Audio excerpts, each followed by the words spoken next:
2024 లేదా 25లో డిగ్రీ లేదా బీటెక్ చదివారా? సాఫ్ట్‌వేర్ జాబ్ కోసం ఎదురు చూస్తున్నారా? అయితే కోడ్ జ్ఞాన్ 100 డేస్ కోర్సులో చేరండి. జాబ్ సాధించండి.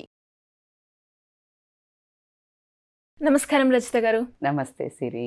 బేసిక్‌గా సెల్ఫ్ కేర్ మనం మాట్లాడుకోవాలి అంటే ఉమెన్స్ విషయంలో ఎస్పెషల్లీ వాళ్ళ గురించి మనం మాట్లాడుకోవాలి. బికాస్ ఎంతసేపు ఉమెన్స్ పిల్లలు బాగున్నారా, పిల్లలకి నేను కరెక్ట్ టైంలో ఫుడ్ పెడుతున్నానా, అది కూడా క్వాలిటీ టైమ్ ఆఫ్ ఫుడ్ నేను ఇస్తున్నానా అని ఆలోచిస్తున్నారు. అదే రకంగా హస్బెండ్ విషయంలో కూడా వాళ్ళు అదే చేస్తూ ఉంటారు. ఈ హరీబరీ లైఫ్లో ఎస్పెషల్లీ ఎంతసేపు పిల్లలు హస్బెండే కాకుండా ఉమెన్ కూడా ఎంప్లాయ్గా చేస్తూ ఉన్నారు. వాళ్ళ సెల్ఫ్ కేర్ అనేది కూడా చాలా అవసరం. సో ఆ సెల్ఫ్ కేర్ అనేది ఇప్పుడు చాలా వరకు తక్కువైపోయింది. సో మళ్ళీ దాన్ని బుల్టప్ చేసుకోవాలి అంటే ఏ రకంగా చేసుకోవాలి అంటారు? యాక్చువల్గా సెల్ఫ్ కేర్ అనేది చాలా మంచి ఇంపార్టెంట్ అయిన విషయం. నన్ను అడిగితే అది ప్రతి ఒక్క మనిషికి అవసరము. కరెక్ట్గా నువ్వు మెన్షన్ చేసినట్టు ఏంటంటే విమెన్కి చాలా ఇంపార్టెంట్. ఎందుకు అని మాట్లాడుతున్నామంటే మనకు పురాతనాల నుంచి తీసుకుంటే ఉమెన్ అనగానే ఏంటి అంటే ఒక కేర్ టేకర్ లాగా. ఏంటి అంటే తను మాత్రమే ఇలా అందరి గురించి పట్టించుకోవాలి, వేరే వాళ్ళు పట్టించుకోవాల్సిన అవసరం లేదు. ఒకవేళ పొరపాటున పట్టించుకున్నా అది చాలా పెద్ద ఫేవర్ చేసినట్టు అయిపోయింది ఇప్పుడు. ఒకవేళ వాళ్ళు తిన్నావా అని అడిగితేనే అబ్బా మా ఇంట్లో తిన్నావా అని అడిగారు అనేది ఆనందపడే విషయం. బట్ కామన్గా అది ప్రతి ఒక్కళ్ళు చేయాల్సింది మ్యూచువల్ రెస్పెక్ట్ తోటి. సో ఇలా ఆ పనుల్లో ఈ పనుల్లో పడిపోయి ఇందాక నువ్వు అన్నట్టు ఇంటి పని ఈ పని చూసుకోవడమే కాకుండా ప్రతి ఒక్క లేడీస్ ఆల్మోస్ట్ 80% వర్కింగ్ ఉన్నారు ఇప్పుడు. సో వాళ్ళు అసలు ఇంట్లో ఉండే వాళ్ళు కేర్ తీసుకోవట్లేదు, బయటికి వెళ్ళే వాళ్ళకైతే అసలు పాపం టైం ఉండట్లేదు అనేది జనరల్గా వస్తుంది. సో ఈ సెల్ఫ్ కేర్ అనగానే దీనికి ఇంకొకటి ఏంటి అంటే సెల్ఫ్ కేర్ అనగానే ఫస్ట్ ఆ పదం వినంగానే దాన్ని ఎలా డైవర్ట్ చేస్తున్నారంటే సెల్ఫిష్ అయిపోతామేమో. అంటే వాళ్ళకి ఇంట్లో వాళ్ళకి టైం ఇవ్వకుండా నీ గురించి నువ్వు టైం ప్రియారిటీ చేసుకుంటే దాన్ని సెల్ఫిష్ అనుకుంటారు అనేది. పొరపాటున ఎప్పుడైనా నువ్వు అలా ఒక చిన్న ఆలోచన వచ్చినా నీకు గిల్టీ వస్తుంది. వాళ్ళ పనులు వదిలేసి నేను నా గురించి ఆలోచిస్తున్నానా అని. కానీ ప్రతి మనిషికి ఈ సెల్ఫ్ కేర్ అనేది చాలా ఇంపార్టెంట్. సో ఏ విధాల్లో ఇంపార్టెంట్ అంటే ఏ యాంగిల్లో ప్రతి ఒక్కటి డివైడ్ చేసి మాట్లాడుకుంటే personal self care. Personal self care అనగానే జనరల్గా అసలు ఇప్పుడు సెల్ఫ్ కేర్ అనగానే ఏమైపోయిందంటే సిరి ఫాస్ట్గా గుర్తొచ్చేసి చాలా డబ్బులు పెట్టేసి బ్యూటీ ట్రీట్మెంట్స్ అనుకుంటున్నారు, స్పా ట్రీట్మెంట్స్, లేకపోతే బయటికి ట్రిప్స్కి వెళ్ళటము, కాస్ట్లీ ట్రిప్స్కి ఇంటర్నేషనల్ ట్రిప్స్కి వెళ్ళటము, లేకపోతే ఎక్స్ట్రా వ్యాగన్జా షాపింగ్ చేయటము. ఇంకా ఒక కొంత తరహా మనుషులు అంటే ఇప్పుడు సెల్ఫ్ కేర్ అని మాట్లాడంగానే కొంచెం మీడియం వర్గం వాళ్ళు ఏమనుకుంటారంటే ఇది మనకు సంబంధించిన టాపిక్ కాదు, బాగా డబ్బులుండి బాగా టైం ఉండే వాళ్ళు తీసుకునేది సెల్ఫ్ కేర్. అంటే ఖాళీగా ఇంట్లో ఉండి హౌస్ వైఫ్స్ లేకపోతే చాలా ఎక్కువ మనీ సంపాదించే వాళ్ళు చేసుకునేది అని అనుకుంటున్నారు. It's a time to correction. ఏంటంటే రీబ్రాండ్ చేయాలి ఈ పదాన్ని. సెల్ఫ్ కేర్ అనేది ఏంటంటే ప్రతి ఒక్క నార్మల్ మనిషి నుంచి మొదలు పెడితే high range of working CEOs తీసుకున్న ప్రతి ఒక్క మనిషి especially women has to do self care. So దాన్ని ఎలా వర్గాలుగా డివైడ్ చేస్తే ఒక 6-7 రకాలుగా ఉన్నాయి self care. Physical self care. Physical self care అనగానే మనం ఇందాక బ్యూటీ ట్రీట్మెంట్స్ అన్నాము, అది రాంగ్ అని నేనేం చెప్పను. Comparatively what I mean to say ఏంటంటే నువ్వు ఆలోచించాల్సింది నీ బాడీని అసలు నువ్వు రోజు ప్రాపర్గా బాత్ తీసుకుంటున్నావా అంటే మనం ఆ హడావిడిలో నువ్వు స్నానానికి వెళ్ళంగానే ఎవరో ఒకరు వచ్చి బెల్లి కొడతారు హౌస్ వైఫ్కి, ఆఫీస్ గోయింగ్ వాళ్ళకి పాపం ఎలాగో హడావిడే ఉంటుంది. So at least weekly once or twice you spend nice time to really take a good bath. దాంట్లో కాస్త సున్నిపిండి ఒక 2 చక్కగా మీగడ వేసుకొని ఒక 2 spoon drops of some tea tree oil వేసుకోనో లేదో ఒక ఫ్లేవర్డ్ ఆయిల్ వేసుకొని నువ్వు కనుక చేస్తే నీ బాడీలో ఒక మంచి రీజువనేషన్ వస్తుంది మైండ్కి. అది కాకుండా నీకు 6 నుంచి 8 గంటల వరకు స్లీప్ దొరుకుతుందా? ఇప్పుడు నేను చెప్పే పాయింట్స్ అన్నీ ఒక నిమిషం కూర్చొని డైరీ రాసుకోండి. నేను ఇది చేస్తున్నానా, సెల్ఫ్ కేర్లో నేను ఎన్ని టిక్కు పెట్టుకుంటున్నాను. ఓకే, ఎక్సర్సైజ్ నా బాడీకి నేను టైం లేదు చెప్పొద్దు. మన లేడీస్కి బాగా తెలుసు, వాళ్ళకి అవసరం ఉన్న వాటికి టైం ఎలాగో తీసుకుంటారు. సో టైం లేదనే పదమే వద్దు. ఎందుకంటే నీకు ఎక్కడైతే మనసు ఉంటుందో అక్కడ టైం మనం చేసుకుంటాం. 1/2 hour ఎక్సర్సైజ్ మస్ట్, నిద్ర మస్ట్, హైడ్రేషన్ చేస్తున్నావా, నేను ఇందాక చెప్పినట్టు నువ్వు కరెక్ట్గా మంచిగా హైజీనిక్గా ఉంటున్నావా, ఈ సెల్ఫ్ కేర్ చాలా ఇంపార్టెంట్. నువ్వు అలా తీసుకున్నట్టయితే రీజువినేటెడ్ ఉంటావు. వీక్లీ వన్స్ నువ్వు ఇవన్నీ రీచెక్ చేసుకో. ఫుడ్ కరెక్ట్గా న్యూట్రిషన్కి 6 రోజులు 7 రోజులు ఎన్ని రోజులు తింటున్నావు, ఎన్ని రోజులు ఫుడ్ సరిగ్గా తినలేదు అంటే బయట ఫుడ్ తిన్నాను, మానిటర్. వీటన్నిటికీ నీ సెల్ఫ్ కేర్, నేను ఇప్పుడు చెప్తున్నాను self care, physical self care అన్నాను కదా, ఈ పారాగ్రాఫ్ రాయండి, దీంట్లో ఇవన్నీ టిక్ కొట్టు. నువ్వు ఎక్కడెక్కడ కరెక్షన్ చేసుకోవాలో తెలుస్తుంది. నెక్స్ట్ వచ్చేసి నీకు mental self care. Mental self care అంటే ఏంటి అని అంటే నీ మైండ్ని ఎవాల్వ్ చేసుకునే యాక్టివిటీస్. ఇందాక మనం ఫిజికల్ బాడీ గురించి మాట్లాడుకున్నాము, ఇప్పుడు మైండ్ యాక్టివేషన్ గురించి. మైండ్ యాక్టివేటివ్ ఏంటంటే నువ్వు ఎవ్రీ టైం ఏదో ఒకటి కొత్తది నేర్చుకోవాలి. ఎలా నేర్చుకోవాలి? డబ్బు లేదు, టైం లేదు అస్సలు చెప్పద్దు. ఎందుకంటే డబ్బు లేదు కానీ నువ్వు ఎక్కడో ఒక షాపింగ్ దగ్గర, ఒక స్విగ్గీ ఆర్డర్ దగ్గర ఎక్కడో ఒక ఖర్చు పెడుతున్నావు, అవి మానిటర్ చేసుకో. ఒక చిన్న కోర్స్, ఒక చిన్న న్యూ థింగ్, లేదు రీడింగ్ బుక్స్ ఆర్ యూట్యూబ్ కొడితే బోలెడంత హెల్తీ కంటెంట్ ఉంది. రాదర్ దాన్ ఉత్తగా ఇన్స్టాగ్రామ్ ఇలా స్క్రోల్ చేసే బదులు positive motivational videos, mental evolving compulsory నువ్వు రోజుకు 1 or 2 నువ్వు అది చూస్తాను, లేదు ఒక మంచి బుక్ చదువుతాను, ఒక 2 pages 3 pages 5 pages a day. So this is a mental care. ఎప్పుడైతే నువ్వు ఇది చేస్తావో నీ మైండ్కి నాలెడ్జ్ దొరికింది. ఇందాక ఫుడ్ బాడీకి దొరికింది, ఇది మైండ్కి దొరికింది. Next social self care. Social self care అంటే ఏంటి అంటే నీకు ఒక చాలా మంచి బంధాలు ఉంటుంటాయి లైఫ్లో, మంచి రిలేషన్స్, నీ అమ్మ నాన్నతోటే కావచ్చు, మీ సిస్టర్స్తో కావచ్చు, నీకు ఒక మంచి చైల్డ్హుడ్ బడ్డీస్తో కావచ్చు, లేకపోతే నీ కరెంట్ నియరర్ బై ఉండే ఫ్రెండ్స్తో. కానీ నీ బిజీ లైఫ్లో నీకు తెలియకుండానే నువ్వు నీ పిల్లలకి, నీ హస్బెండ్కి, లేకపోతే ఇలా అమ్మ నాన్నకి, ఇలా అత్త మామకి ఇలాంటి వర్గంలో పడి నువ్వు అలా కేర్ తీసుకోలేకపోతే find your time to spend some time. ఎందుకు అంటే నువ్వు ఎప్పుడైతే నీకు ఇష్టం ఉన్న వాళ్ళతో టైం స్పెండ్ చేస్తావో, ఎక్కువగా ఏం మాట్లాడక్కర్లను, ఎప్పుడైతే టైం స్పెండ్ చేస్తావో నీకు సెల్ఫ్ హీలింగ్ జరుగుతుంది. జస్ట్ ఒకసారి నీకు ఇష్టమైన వాళ్ళతో కొంతసేపు మాట్లాడు. కొంతమంది మనకి మంచి ఫ్రెండ్స్ ఉంటారు, లేకపోతే రిలేషన్స్ ఉంటాయి, కొన్ని మంచి రిలేషన్స్ నిన్ను జడ్జి చెయ్యరు. నువ్వు ఏదనుకుంటే నువ్వు అది మాట్లాడగలుగుతావు. ఎప్పుడైతే నువ్వు అలా మాట్లాడావో నీకు ఒక మంచి బాండింగ్ రిలేషన్స్ ఉంటాయి. సో నువ్వు ఒక్కదానిగా అయితే ఉండలేవు ఈ సొసైటీలో. ఖచ్చితంగా రిలేషన్ మెయింటెనెన్స్ ఇంపార్టెంట్. ఎలా అయితే నువ్వు రోజువారీ పనులు కంపల్సరీ చెయ్యాలో అలాగే ప్రతి ఒక్క రిలేషన్ని ఖచ్చితంగా మెయింటైన్ చేయడానికి నువ్వు వర్క్ చేయాల్సిందే.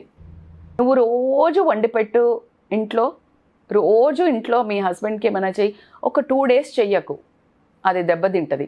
ఇన్ని రోజులు చేసింది గుర్తుండదు ఎవరికి, ఒకరోజు చెయ్యందే గుర్తుంటుంది. అవును. అలాగే నువ్వు ఎంత మంచి రిలేషన్స్ ఉన్నా నువ్వు కమ్యూనికేషన్లో లేకపోతే రిలేషన్స్ దెబ్బతింటాయి. సో ఖచ్చితంగా ఈ సోషల్ సెల్ఫ్ కేర్ అనేది కూడా చాలా ఇంపార్టెంట్. నీ లైఫ్లో ఎవరు ఇంపార్టెంటో రాసుకో. ఎందుకంటే మనకి కొన్నిసార్లు మర్చిపోతాం. వాళ్ళంటే ప్రేమ ఉంటుంది, but often we tend to forget. So కాబట్టి ఏంటంటే వాళ్ళ పేర్లు రాసుకో. It's easy nowadays. So then వాళ్ళతో మాట్లాడానా ఒక 5 minutes 10 minutes, నీ ఒక హార్ట్ అవుట్ అయ్యి. సో అది రిలేషన్ మెయింటెనెన్స్కి నీకు వచ్చేసి సోషల్ సెల్ఫ్ కేర్ అయింది. తర్వాత స్పిరిచువల్ సెల్ఫ్ కేర్. ఈ స్పిరిచువల్ సెల్ఫ్ కేర్ అనగానే నాట్ ఓన్లీ రిలీజియన్, అంటే ఇప్పుడు నువ్వు గుళ్ళకి వెళ్ళటము, పూజలు చేయటం అనట్లే, 100% అది ఒక భాగమే. ఖచ్చితంగా కొంతమందికే ఆ స్పిరిచువల్ కేర్ ఇంపార్టెంటే.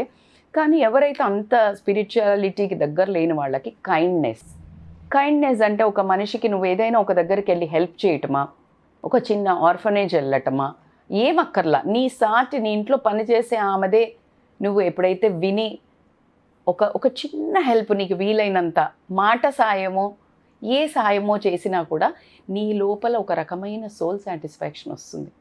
మనము ప్రతిదీ చేసే ప్రతి యాక్ట్ వెనకాల నువ్వే బెనిఫిట్ పొందుతున్నావు. The best part. So spiritual self care, స్పిరిచువల్గా మంచి థింకింగ్ నీ లోపల 2 ఉంటుంది. ఖచ్చితంగా ప్రతి మనిషిలో ఒక మంచితనం ఉంటుంది, ఒక చెడ్డతనం ఉంటుంది. లేకుండా ఎవ్వరు ఓన్లీ మంచితనం ఉన్నవాళ్ళు ప్రపంచంలో ఎవరు ఉండరు. ఏదైతే థాట్ డామినేట్ చేస్తుందో వాళ్ళని మంచి వాళ్ళు. ఎవరైతే చెడ్డవి ఎక్కువ దాన్ని నీళ్లు పోస్తామో ఆ చెట్టు ఎక్కువ పెరుగుతుందో వాళ్ళని చెడ్డ వాళ్ళ కింద అంటాము. సో నువ్వే ఆ మంచి థాట్స్ని బిల్డప్ చెయ్యి, నీకు తెలుస్తుంది నీ లోపల. సో మంచి థాట్స్ని బిల్డప్ చేస్తూ ఉన్నావు అనుకో, that is altogether spiritually. Thinking good, doing good, spending more time with good people. Satsang వెళ్ళటం.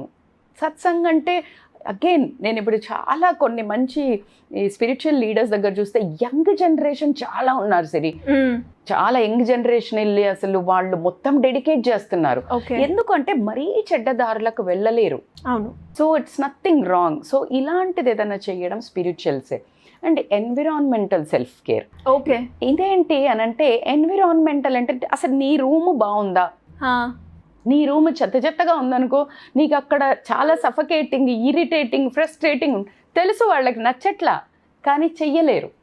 సో ఫైండ్ టైం, వారానికి ఒకసారి నీ వార్డ్రోబ్ సర్దుకో, లేకపోతే నీ రూమ్ సర్దుకో, నీ ఆఫీస్ డెస్క్ దగ్గర కొంచెం అక్కడిక్కడ ఏమైనా చేంజ్ చేసి కాస్త చూడంగానే ఒక అట్రాక్టివ్గా అంటే ఏదైనా పిక్చర్ పెట్టుకో, లేకపోతే ఏదైనా ఫ్లవర్ పెట్టుకో, ఏదైనా పర్ఫ్యూమ్, ఏదైనా స్మెల్ వచ్చే ఇన్సెన్స్ స్టిక్ పెట్టుకో. So work mode. సో ఇలాంటివి చేస్తే కనుక నీ ఎన్విరాన్మెంటల్ కేర్ తీసుకో. ఇంకొకటి రిక్రియేషనల్ సెల్ఫ్ కేర్. ఇదేంటి అంటే జనరల్గా మనం కూర్చున్నప్పుడు ఎవరికి ఇష్టం వచ్చినవి వాళ్ళు చూస్తుంటారు, టీవీలో కానీ, మూవీ కానీ, లేకపోతే ఏది కానీ. సో రిక్రియేషన్, నీకు ఇష్టమైన దగ్గరికి నేచర్ వాక్కి పో, వీక్లీ వన్స్, మార్నింగ్ సండే రోజు అలా ఒక పార్క్కి. లేదు అని అంటే like you watch your own నెట్ఫ్లిక్స్లోనో లేకపోతే ఏదైనానో నీకు ఇష్టమైంది చక్కగా ఒక ఫీల్ గుడ్ మూవీది నువ్వు ప్రశాంతంగా కూర్చొని యూ వాచ్, ఆర్ ఒక నైస్ మూవీ. నా సజెషన్ అయితే ఆల్వేస్ మంచి కామెడీ తరహా ఉన్నాయి చూసారనుకో, or feel good, you'll feel so good, rejuvenated ఉంటుంది.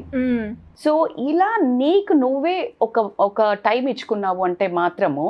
సో ఇవన్నీ ఎందుకు చెయ్యాలి అని అంటే, ఇవన్నీ ఎప్పుడైతే నువ్వు చేస్తావో నీ లోపల ఒక హ్యాపీనెస్ వచ్చి నువ్వు వారంలో ఒకసారి ఇవన్నీ రీచెక్ చేసుకున్నా బౌన్స్ బ్యాక్ అవుతావు మంచి ఎంతూజియాజంతో. చెయ్యకపోతే ఏమవుతుంది? విరక్తి, నిస్సహాయత, నిర్లిప్తత, డిప్రెషన్, యాంగ్జైటీ. ఎందుకు? నిన్ను అసలు ఎవరు అడగట్లా, మనమే చాలా ఓవర్ చేస్తాం. ఫర్ ఎగ్జాంపుల్ ఎంత బ్యాడ్ సొసైటీ అంటే, అదే హస్బెండ్ ఉన్నాడు, తను పిల్లల్ని వదిలేసి ఫ్రెండ్స్తో బయటికి వెళ్తున్నారు, మామూలు భార్యని పిల్లల్ని. ఎవరు తప్పు పట్టరు సిరి. ఫ్రెండ్స్తో నైట్ వెళ్ళినా లేకపోతే ఒక 2 రోజులు టూర్కి వెళ్ళినా, అదే హస్బెండ్ని పిల్లల్ని వదిలేసి వీళ్ళు 2 రోజులు టూర్కి వెళ్తే, అమ్మో చూడ పిల్లల్ని వదిలేసి వెళ్ళిందంట, లేకపోతే అసలు మనలోనే ఒక గిల్ట్. అలా మనకి చిన్నప్పటి నుంచి అలా వచ్చేసామన్నట్టు. సో అలా లేకుండా నీ సెల్ఫ్ టైం నువ్వు ఇచ్చుకుంటే నువ్వు గిల్ట్ అస్సలు అవ్వద్దు. ఎందుకంటే నువ్వు ఇంకా బాగా రిజ్యూమినేట్ అయితే ఇంకా నీ రిలేషన్స్ గట్టిపడతాయి, పిల్లలతో కానీ, హస్బెండ్తో కానీ, ఇంట్లో ఉండే వాళ్ళతోటి కానీ. సో దాన్ని అనవసరంగా నువ్వు గిల్ట్లోకి ట్రాన్స్ఫర్ చెయ్యకుండా, ఈ సొసైటీ కానీ, ఈ హస్బెండ్ ఎవరైతే ఉన్నారో వీళ్ళు కూడా కొంచెం వాళ్ళను ప్యాంపర్ చేయటం, ఇలాంటి సెల్ఫ్ కేర్ చేసినట్టయితే లైఫ్ ఇంట్రెస్టింగ్గా, యాక్టివ్గా, పర్సనల్గా, ప్రొఫెషనల్గా అసలు ఒక హ్యాపీనెస్ ఉంటుంది వీళ్ళ జీవితంలో కూడా. సో పెళ్ళి అయిపోయింది అనగానే అంతా అయిపోయింది, ఏం అయిపోయలేదు. ఇప్పుడు చాలా మారారు, but at the same time ఆ డైరెక్షన్ ఒకటి రాంగ్ వెళ్తుంది. మళ్ళీ సెల్ఫ్ కేర్ అనగానే ఇందాక మనం అనుకున్నట్టు అలా కాకుండా ఈ డబ్బులు స్పెండ్ చేయటము, ఊరికేనే బయటకు వెళ్ళి అలా కాదు. నీ గ్రోత్కి ఎమోషనల్గా గ్రో అవుతున్నావా, రిలేషన్ వైజ్ గ్రో అవుతున్నావా, పర్సనల్గా గ్రో అవుతున్నావా, మైండ్ వైజ్ గ్రో అవుతున్నావా, ఆ హ్యాపీనెస్ సోల్ సాటిస్ఫాక్షన్ ఉంటుంది. అండ్ నీ ఒక ఫేస్లోనే ఒక మంచి హ్యాపీనెస్ ఎప్పుడు ఉట్టిపడుతుంటుంది. సో ఇంకా లేకపోతే నువ్వు రాంగ్ డైరెక్షన్లో వెళ్ళావనుకో, ఆ గిల్ట్ ఉంటుంది, ఎందుకు వెళ్ళానా. లేకపోతే కొంతమందితో హ్యాంగ్ అవుట్ అయితే కూడా నీకు రాగానే ఇంటికి ఇరిటేషన్ వస్తుంది, రాంగ్ చాయిస్ ఆఫ్ పీపుల్. ఇంకా చాలాసార్లు గమనించు సిరి, నువ్వు చాలా మందికి నో చెప్పలేము. ప్రతి ఒక్కసారి ఇష్టం లేకుండా నువ్వు ఎన్నిసార్లు yes ya sure I will come అని చెప్పుంటావు చాలా సార్ కదా. సో ఆ సెట్ బౌండరీస్, హెల్దీ బౌండరీస్ ఏంటంటే ఎప్పుడు నో చెప్పాలి. నీ టైంని నువ్వు ప్రియారిటైజ్ చేసుకో. ఫస్ట్ నీ డే ప్లాన్ చేయి, తర్వాత వేరే వాళ్ళ డే ప్లాన్ చేయి. ఫస్ట్ ఇంపార్టెంట్ క్లాసెస్ టైం టేబుల్లో వేస్తారు. ఎగ్జాక్ట్లీ, ఫస్ట్ నీ టైం నువ్వు ప్రియారిటైజ్ చేసుకుంటే నెక్స్ట్ నువ్వు ద బెస్ట్ ఇవ్వగలుగుతావు నెక్స్ట్ టైం. ట్రూ అండి. మీరు ఎప్పుడు ఏ టాపిక్ చెప్పినా అలా వినాలి అనిపిస్తూ ఉంటుంది.